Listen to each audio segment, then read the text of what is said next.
Hi guys, welcome to my channel. Today I want to show you guys how you can pull out this bulb,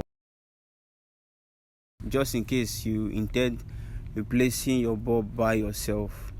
This is how you do it. Now this one up here with the brown socket is the park and the brake light.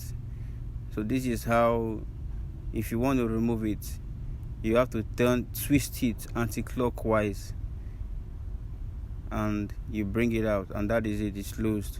You bring it out so you can easily change and replace your bulb. Now it is out. The next step is to put it back. Let's assume you've replaced your bulb.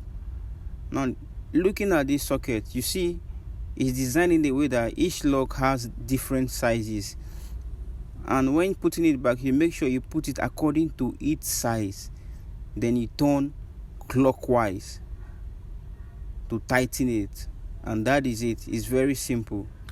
Now you can see me putting it, making sure I fit it back according to its size, and that is it. Clockwise, it is locked. So the next step is this. It's still the same process. I turn anti-clockwise and it is out. If you intend changing the bulb, you replace the bulb.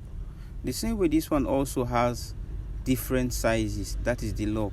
So if you intend putting it back, you make sure you put according to its size, and you can see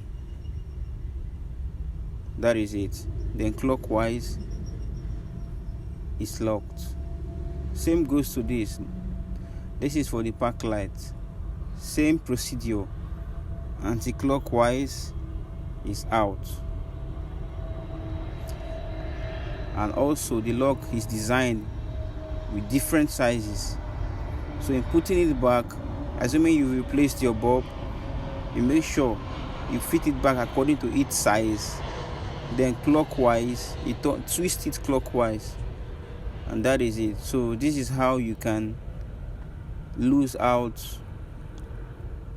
your park, your trafficator socket, in case you intend replacing the bulb by yourself. Thanks so much for watching, and if you found this video very helpful, please comment, please like, and please subscribe for more auto tips. Thanks once again for watching.